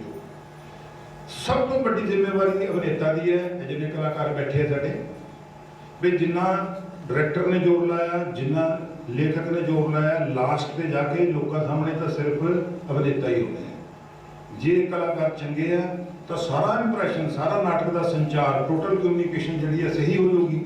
ਜੇ ਇੱਕ ਵੀ ਅਭਿਨੇਤਾ ਕਮਜ਼ੋਰ ਹੋ ਗਿਆ, ਟੀਮ ਕਮਜ਼ੋਰ ਹੋ ਗਈ, ਕੋਈ ਗੱਲ ਐਸੀ ਪ੍ਰੋਬਲਮ ਆ ਗਈ, ਤਾਂ ਜਿਹੜਾ ਨਾਟਕ ਦੇ ਅਰਥ ਜਿਹੜੇ ਆ ਉਹ ਗੁਆਚ ਜਾਊਗੇ, ਸਮਝ ਨਹੀਂ ਆਊਗੀ। ਸਾਰਾ ਦਾਅ ਜਿਹੜਾ ਲਗਾਇਆ ਹੁੰਦਾ, ਦਾਅ ਜਿਹੜਾ ਸਿਰਫ ਕਲਾਕਾਰਾਂ ਦੇ ਉੱਤੇ ਲਗਾਇਆ ਹੁੰਦਾ। ਸੋ ਸਾਡਾ ਜਿਹੜਾ ਨਾਟਕ ਹੈ, ਇੱਕ ਕਲਾਕਾਰ ਪੈਦਾ ਕਰਨ ਦਾ ਥੀਏਟਰ ਜਿਹੜਾ ਮਾਧਿਅਮ ਹੈ, ਇੱਥੋਂ ਅਸੀਂ ਕਲਾਕਾਰ ਪੈਦਾ ਕਰਦੇ ਹਾਂ। ਕਲਾਕਾਰ ਜਿਹੜੇ ਹੁੰਦੇ ਆ ਉਹ ਬਹੁਤ ਵਧੀਆ ਇਨਸਾਨ ਹੁੰਦੇ ਆ। ਅਸੀਂ ਸੋਚ ਪਾਉਂਦੇ ਹਾਂ ਕਿ ਇਸ ਮੰਚ ਤੇ ਕੋਈ ਵੀ ਬੰਦਾ ਕਲਾਕਾਰ ਸਾਹਮਣੇ ਹੋਵੇ ਸਾਡੇ, ਜੇ ਮਤਲਬ ਭੁੱਲ ਜਾਂਦਾ ਜਾਂ ਕੋਈ ਉਹਨੂੰ ਕੋਈ ਚੀਜ਼ ਦੀ ਲੋੜ ਹੈ, ਅਸੀਂ ਤੁਰੋਂ ਮਨੋਂ ਉਹਦੀ ਹੈਲਪ ਕਰਨ ਲਈ ਤਿਆਰ ਹੁੰਦੇ ਹਾਂ। ਉਹਦਾ ਮਖੌਲ ਨਹੀਂ ਉਡਾਉਂਦੇ ਕਦੀ ਵੀ, ਨੈਵਰ। ਜੇ ਕੋਈ ਉਡਾਉਂਦਾ ਤਾਂ ਫਿਰ ਉਹ ਕਲਾਕਾਰ ਨਹੀਂ ਹੈ। ਜੋ ਵੀ ਮੰਚ ਤੇ ਖੜਾ ਹੁੰਦਾ ਰਿਗਾਰਡ ਕਰਦੇ ਆ ਕਿ ਸਾਡੇ ਲਈ ਗੁਰਦੁਆਰਾ, ਮੰਦਿਰ, ਸਭ ਕੁਝ ਇਹ ਸਥਾਨ ਹੈ, ਇਸ ਤੋਂ ਉੱਚਾ, ਇਸ ਤੋਂ ਸੁੱਚਾ, ਇਸ ਤੋਂ ਵੱਡਾ ਕੋਈ ਸਥਾਨ ਮੰਚ ਤੋਂ ਵੱਡਾ ਹੈ ਨਹੀਂ ਹੈ ਸਾਡੇ ਕਲਾਕਾਰਾਂ ਦੇ ਲਈ। ਇਹ ਭਾਵਨਾ ਪੈਦਾ ਕਰਦੇ। ਸੋ ਸਾਡੇ ਕਲਾਕਾਰ ਜਿਹੜੇ ਬੜੇ ਸੂਖਮ ਹਿਰਦੇ ਵਾਲੇ ਹੁੰਦੇ, ਇਹ ਸਮਾਜ ਦੇ ਵਿੱਚ ਕੋਈ ਐਸੀ ਗਲਤੀ ਨਹੀਂ ਕਰੋਗੇ ਜਿਹੜੀ ਗਲਤੀ ਕੋ ਐਸੀ ਜਿਹੜੀ ਬੱਚਤ ਪ੍ਰਾਪਤ ਹੋ ਜਾਵੇ। ਜੇ ਹੁੰਦੀ ਹੈ ਤਾਂ ਫਿਰ ਉਹ ਕਲਾਕਾਰ ਨਹੀਂ ਹੈ, ਕਿਉਂ ਕਲਾਕਾਰ ਬਹੁਤ ਸੌਫਟ ਦਿਲ, ਉਹੀ ਹੋ ਸਕਦਾ ਕਲਾਕਾਰ ਜਿਹੜਾ ਅੰਦਰ ਤੋਂ ਟਰਾਂਸਪੇਰੈਂਟ ਹੈ, ਸਾਫ਼ ਦਿਲ ਹੈ। ਦੂਜਾ ਬੰਦਾ ਸ਼ਾਤਰ ਬੰਦਾ ਕਲਾਕਾਰ ਨਹੀਂ ਹੋ ਸਕਦਾ, ਬਣ ਹੀ ਨਹੀਂ ਸਕਦਾ ਉਹ। ਸੋ ਇਸ ਤਰੀਕੇ ਨਾਲ ਜਿਹੜਾ ਅੱਜ ਦਾ ਦਿਨ ਹੈ, ਇਹਦੀ ਮਹੱਤਤਾ ਇਸ ਕਰਕੇ ਬਹੁਤ ਜ਼ਿਆਦਾ ਹੈ, ਇਸ ਰੂਪ ਦੇ ਵਿੱਚ ਬਹੁਤ ਜ਼ਿਆਦਾ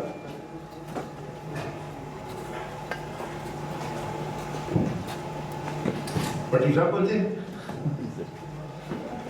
ਚਲੋ ਇਹ ਵੀ ਵਿਜੇ ਕੁਮਾਰ ਭੱਟੀ ਜੀ ਗੜਸ਼ੰਕਰ ਤੋਂ ਤੀਜੇ ਤੌਰ ਤੇ ਆਏ। ਇਹ ਵੀ ਇਹਨਾਂ ਤੋਂ ਆਪਾਂ ਜਦ ਸੁਣਾਂਗੇ ਫਿਰ ਪਤਾ ਲੱਗੂਗਾ ਕਿਆ ਚੀਜ਼ ਹੈ। ਬਹੁਤ ਵੱਡੇ ਫਨਕਾਰ ਹੈ, ਬਹੁਤ ਵੱਡੇ ਕਵੀ ਹੈ ਤੇ ਨਾਟਕ ਦੇ ਵੀ PhD ਕਰ ਰਹੇ ਹੈ। ਮੇਰੇ ਨਾਟਕਾਂ ਤੇ ਕਰ ਰਹੇ ਇਸ ਕਰਕੇ ਹੋਰ ਵੀ ਵੱਡੀ। ਸੋ ਮੈਂ ਗੱਲ ਕਰ ਰਿਹਾ ਸੀ ਕਿ ਜਿਹੜਾ ਅੱਜ ਦੇ ਦਿਨ ਦੀ ਮਹੱਤਤਾ ਇਹੀ ਹੈ ਸਾਡੀ ਕਿ ਅਸੀਂ ਸੱਚਮੁੱਚ ਕਲਾਕਾਰ ਬਣਨਾ। ਜੇ ਸੱਚਮੁੱਚ ਕਲਾਕਾਰ ਬਣ ਗਏ ਤਾਂ ਸੱਚਮੁੱਚ ਅਸੀਂ ਇਨਸਾਨ ਬਣ ਜਾਵਾਂਗੇ। ਜੇ ਸੱਚਮੁੱਚ ਦੇ ਇਨਸਾਨ ਹੈ ਤਾਂ ਸਾਡਾ ਸਮਾਜ ਜਿਹੜਾ ਆ ਉਹ ਸੁੰਦਰ ਬਣੂਗਾ, ਵਧੀਆ ਬਣੂਗਾ। ਸਾਡਾ ਸਮਾਜ ਜਿਹੜਾ ਉਹ ਸਾਰੂ ਸਮਾਜ ਬਣੂਗਾ। ਸਾਡਾ ਜਿਹੜਾ ਸਮਾਜ ਹੈ ਉਹ ਉਸ ਪਾਸੇ ਨੂੰ ਚੱਲੂਗਾ ਜਿਹੜਾ ਸਮਾਜ ਸਾਡੇ ਕਦੇ ਰਹਿਬਰਾਂ ਦੇ ਸੁਪਨੇ ਦਾ ਸਮਾਜ ਹੈ।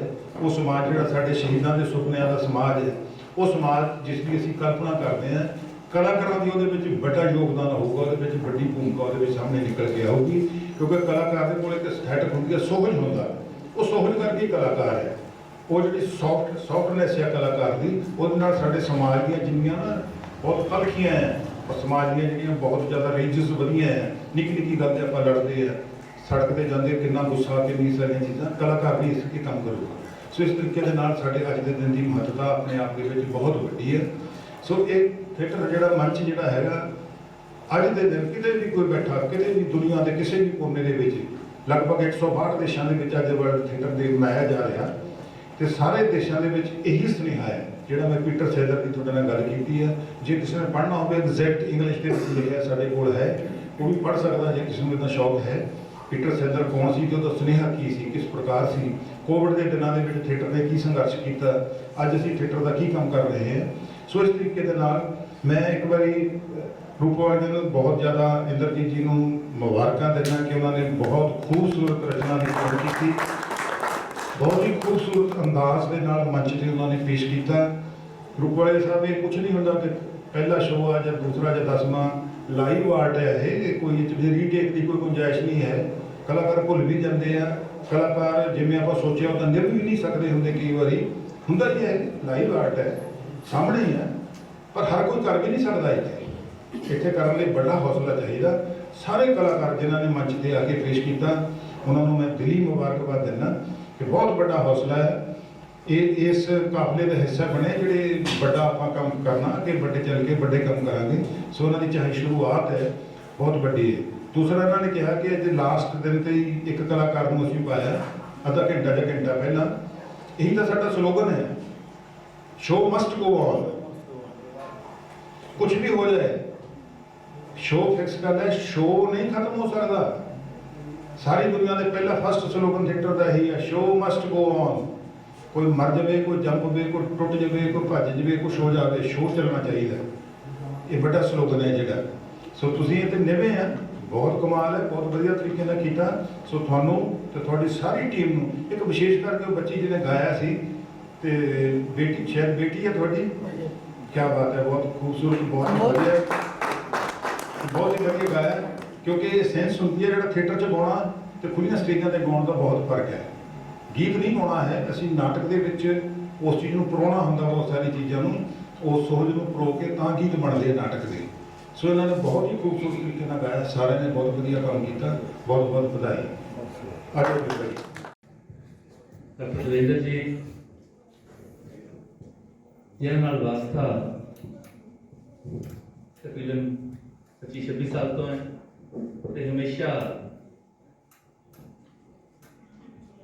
ਜਿੱਥੇ ਕਿਤੇ ਵੀ ਲੱਗਿਆ ਤੇ ਹੁਣ ਕਿਹੜੇ ਰਾਹ ਮੁੜੀਏ ਤਾਂ ਹਮੇਸ਼ਾ ਇਹਨਾਂ ਨੇ ਅੱਗੇ ਹੋ ਕੇ ਇੱਕ ਚਾਨਣ ਬਣ ਕੇ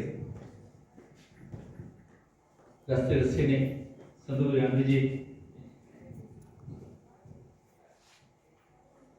ਬਹੁਤ खूबसूरत शायर ने, साहित्यकार ने और पंजाबियत लिए काम करने वाले ने।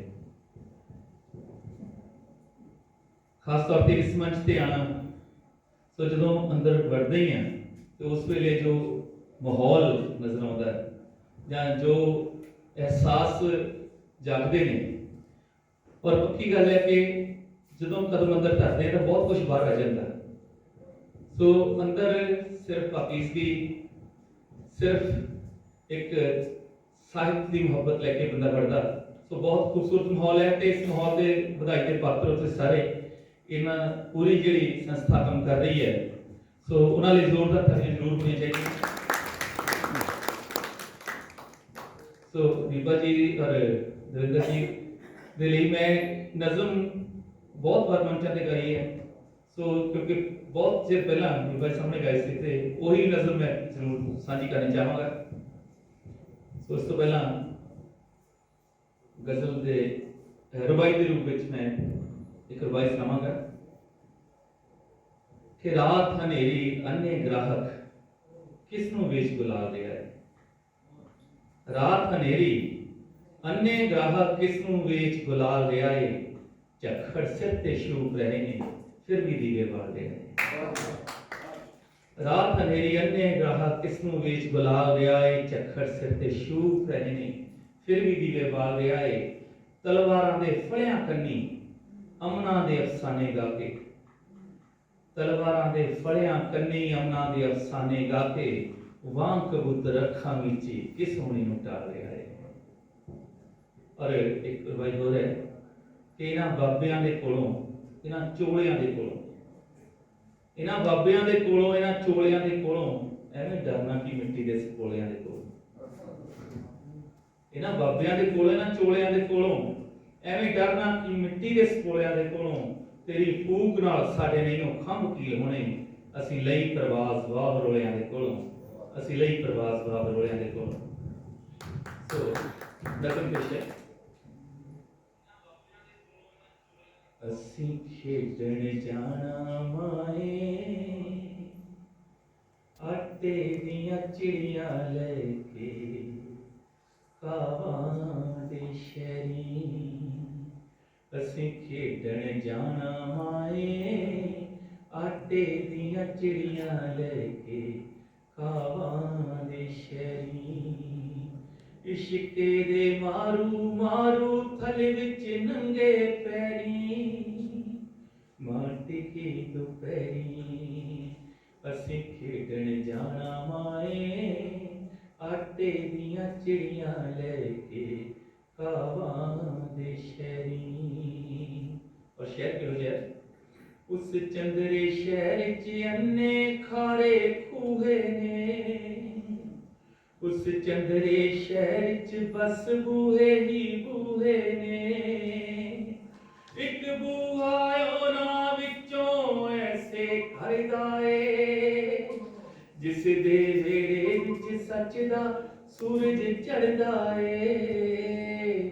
ਉਸ ਸੂਰਜ ਤੋਂ ਇੱਕ ਕਿਰਨ ਉਧਾਰੀ ਲੈਣ ਲਈ ਮੈਂ ਜਾਣਾ ਮਾਏ ਸੱਚ ਦੀ ਛਾਵੇਂ ਪੈਣ ਲਈ। ਉਸ ਸੱਚ ਦੀ ਛਾਵੇਂ ਮਾਏ ਅੱਗ ਮੁਹੱਬਤ ਦੀ, ਉਸ ਸੱਚ ਦੀ ਧੁੱਪੇ ਮਾਏ ਠਾਰ ਇਬਾਦਤ ਦੀ। ਨਾ ਲੁਕਦਾ ਏ ਨਾ ਢਲਦਾ ਉਹ ਸੂਰਜ ਰਹਿੰਦਾ ਬਲਦਾ ਮਾਏ ਅੱਠੇ ਪੈਰੀ। ਅਸੀਂ ਖੇਡਣ ਜਾਣਾ ਮਾਏ ਆਟੇ ਦੀਆਂ ਚਿੜੀਆਂ ਲੈ ਕੇ ਕਾਵਾਂ ਦੇ ਸ਼ਹਿਰੀ। ਔਰ ਉਸ ਬੂਹੇ ਦੀ ਸਮੱਸਿਆ ਕੀ ਹੈ? ਉਸ ਬੂਹੇ ਉੱਤੇ ਝੂਠ ਦਾ ਜੰਦਰਾ ਵੱਜਿਆ ਏ। ਔਰ ਮੇਰੀ ਲਾਈਨ ਬੋਲੀ ਸੀ ਨਾ, ਨਾ ਢਲਦਾ ਏ ਨਾ ਲੁਕਦਾ ਏ ਨਾ ਢਲਦਾ ਮਾਂ ਸੂਰਜ ਰਹਿੰਦਾ ਬਲਦਾ ਉਹ ਅੱਠੇ ਪੈਰੀ। ਸੋ ਉਸੇ ਅੱਠੇ ਪੈਰੀ ਸੂਰਜ ਦੀ ਗੱਲ ਮੈਂ ਬੀਬਾ ਭਗਵਾਨ ਜੀ ਨੂੰ ਜਦੋਂ ਉਹ ਲਿਖੇ ਸੀ ਲਫ਼ਜ਼ ਤੇ ਮੈਨੂੰ ਲੱਗਿਆ ਸੀ ਕਿ ਇਹ ਉਹਨਾਂ ਸੂਰਜਾਂ ਦੇ ਵਾਰਸ ਨੇ ਜਿਹੜੇ ਅੱਠੇ ਪੈਰ ਵਗਦੇ ਨੇ ਔਰ ਅੱਠੇ ਪੈਰ ਜਗਦੇ ਨੇ। ਔਰ ਬੂਹੇ ਦੀ ਸਮੱਸਿਆ ਕੀ ਹੈ? ਉਸ ਬੂਹੇ ਉੱਤੇ ਝੂਠ ਦਾ ਜੰਦਰਾ ਵੱਜਿਆ ਏ। ਉਸ ਜੰਦਰੇ ਨੂੰ ਧਰਮਾਂ ਦੇ ਸੰਗਲਾਂ ਕੱਜਿਆ ਏ। ਉੱਥੇ ਕੈਦੋ ਵਰਗੇ ਪਨੀਰ ਕਾਲੇ ਰਾਖੇ ਨੇ, ਉੱਥੇ ਲੰਮੀਆਂ ਲੰਮੀਆਂ ਜੀਬਾਂ ਵਾਲੇ ਰਾਖੇ ਨੇ। ਗੋਰੇ ਨਾਗਾਂ ਦੇ ਅੱਗੇ ਬੀਨ ਵਜਾਵਾਂਗਾ, ਕੱਚੇ ਅੰਗਾਂ ਨਾਲ ਸੰਗਲ ਤੋੜਨ ਜਾਵਾਂਗਾ। ਹੋ ਸਕਦਾ ਮੇਰੀ ਹੋਂਦ ਮੜੀਏ ਰੁੱਝ ਫਾਟਕਾਂ ਦੀ ਚਾਬੀ ਨਾਲੇ ਜੰਦਰਾ ਖੁੱਲ ਜਾਵੇ ਜੇ ਜੰਦਰਾ ਇਹ ਖੁੱਲ ਜਾਵੇ ਮਾਂ ਮਿਲਤ ਰਸ ਖੁੱਲ ਜਾਵੇ ਨਾਗਾਂ ਦੇ ਜ਼ਰੀ ਅਸੀਂ ਖੇਡਣ ਜਾਣਾ ਮਾਏ ਆਟੇ ਦੀਆਂ ਚਿੜੀਆਂ ਲੈ ਕੇ ਕਾਵਾਂ ਦੇ ਸ਼ਹਿਰੀ ਔਰ ਫਿਰ ਇੱਕ ਵਾਰੀ ਕੀ ਸਮੱਸਿਆ ਹੋਈ ਮਾਇਆ ਆਟੇ ਦੀਆਂ ਚਿੜੀਆਂ ਜਿੱਦੇ ਪਈਆਂ ਨੇ ਕਾਵਾਂ ਦੇ ਨਾਲ ਖੇਡਣ ਨੂੰ ਤੁਰ ਪਈਆਂ ਨੇ ਭੁੱਲ ਗਈਆਂ ਏ ਨਾਨਲੀ ਵੈਰ ਪੁਰਾਣੇ ਨੇ ਭੁੱਲ ਗਈਆਂ ਏ ਨਾਨੇ ਫੱਟ ਲਗਾਣੇ ਨੇ ਇਹਨਾਂ ਕਾਵਾਂ ਦੀਆਂ ਚੁੰਝਾਂ ਠੁੰਗਣ ਰੀਝਾਂ ਨੀ ਸਤਰਾਂ ਦੇ ਖੂਨ ਦੀਆਂ ਆਦੀਏ ਜੀਬਾਨੀ ਕਾਵਾਂ ਦੇ ਮੂੰਹ ਫਿਰ ਸੁੱਕੇ ਨੇ ਆਟਾ ਖਾ ਰੱਜੇ ਫਿਰ ਵੀ ਭੁੱਖੇ ਨੇ ਕਿਸ ਰਿਸ਼ਤੇ ਨਾਲ ਰਿਝਾਵਾਂ ਦੱਸ ਕਿਹੜੀ ਬੇੜੀ ਪਾਵਾਂ ਇਹਨਾਂ ਦੇ ਪੈਰੀਂ ਅਸੀਂ ਖੇਡਣ ਜਾਣਾ ਮਾਏ ਆਟੇ ਦੀ